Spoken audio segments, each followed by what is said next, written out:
but JFK in particular. So they called me. A lot of good people called me. People that that you would find reasonable people, and they asked me not to do it. So I said, well, we'll close it for another time. But if I win, I'm going to open them up. I'm just going to open enough. Why didn't you open it up the first time? Because though? a lot of times, what was the hesitation? Though? Addresses, people that are still living. There are people that are affected, and there could be some national security reason that I don't have to necessarily know about. But some very good, talented people asked me not to do it. I opened it up, and then they said, "Would it be possible for us to do that a different day?" How much of it did you read into? I think it's going to be just fine to open it. Let me put it that way. I think it's fine. It's going to be time. It's a cleansing. It's really a cleansing. So I'm going to do it. I'm going to do it immediately, almost immediately upon entering office. Well, the thing, when people look at it from the outside and you sort of imagine what could be a reason why they would not release those files, it would be there's people that were implicated in the assassination. Yeah. Well, when there are living people, you generally tend not to want to do it. When people are still living. Living people that formerly worked for the government.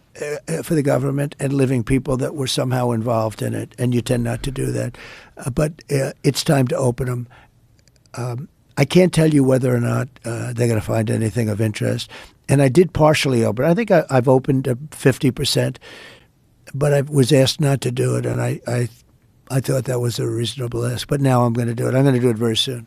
There's a lot of interest in it. One of the things that there's a lot of interest in the people coming from space, Yes. And I know you're interested in that. Oh, I'm very interested in that. How much did they tell you about that? A lot. Really? Yeah. What did they tell you? How much can you tell? So how's that work? Is it like super top secret? I can tell, Tell me. Well, based on Hunter Biden, I can say whatever the hell I want, right? But no. But I interviewed a few people. It's never been my thing, I have to be honest. I have never been a believer. I have people that Area 51 or whatever it is. I think it's the #1 tourist attraction in the whole country or something. Area 51 in Las Vegas. Do you know that, right? Sure. I know what it is. So anyway, but it's a big tourist thing. So I interviewed jet pilots that say they saw something. If you saw them, you'd love to have them as your I've had son. a couple in here. Commander David Fravor. Yeah. I had him in, who had that sighting in 2004. Very compelling with video evidence, radar evidence. Ryan Graves. I don't believe his name, but I interviewed jet pilots that were solid people. Perfect. I mean, great pilots, great everything. And they said, we saw things, sir, that were very strange. Like a round ball, but it wasn't a comet or a meteor. It was something.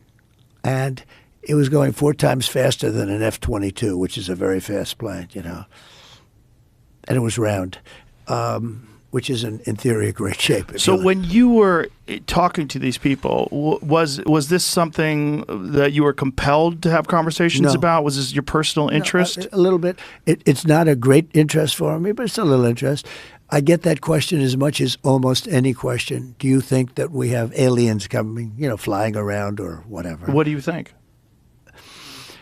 There's no reason not to. I mean, there's no reason not to think that Mars and all these planets don't have life, because Mars, we've had probes there and rovers, and I don't think there's any life there. Well, maybe it's life that we don't know, but maybe there was life there at one point in time. This is a speculation about Mars, that Mars had an atmosphere at one point in time, a long time ago, that could support life. It also had large bodies of water, but we've had no evidence of even bacterial life that exists on Mars. But the universe is pretty vast. It's not been a big thing for me. I mean, when I looked at what China did to this, they would have never done it with me, where they put the balloon up, and a lot of people thought for a little while that was one of these things. So, that's a lot of the speculation too, that some of these drones that hover over battleships, that these are Chinese drones, and that they're not UFOs. They could be also. There's some super sophisticated. But I did interview, let's say 3 or 4 guys and without tremendous interest, if you had them.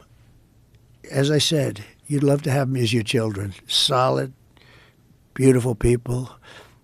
They said, sir, there's something there. There's something there. They said it, yeah. Yeah, I've talked to quite a few of them. They're not conspiracy guys. Well, I mean, just the Commander David Fravor thing in 2004 off the coast of San Diego, they clocked that thing going from 50,000 feet above sea level to 50 in a second. Yeah. They don't know what it is. That's tough to beat. Yeah, they saw something in the water. It was hovering over that something that was making a disturbance in the water.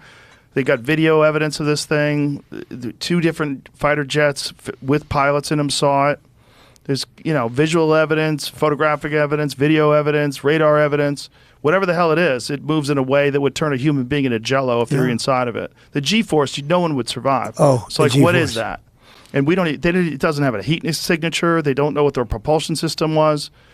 But when you fly in some of these jets, these pilots have to be in great shape. Oh yeah, I flew with the Blue Angels once. Yeah, yeah, I got to fly. I guess and it's those an are older, FA-18, and those are older machines. And they're crazy. When you fly in some of these things, oh my it's God, amazing. Yeah, but yeah, I can imagine. You got to be special. But these things that these people are encountering are far superior to what we know of. Yeah.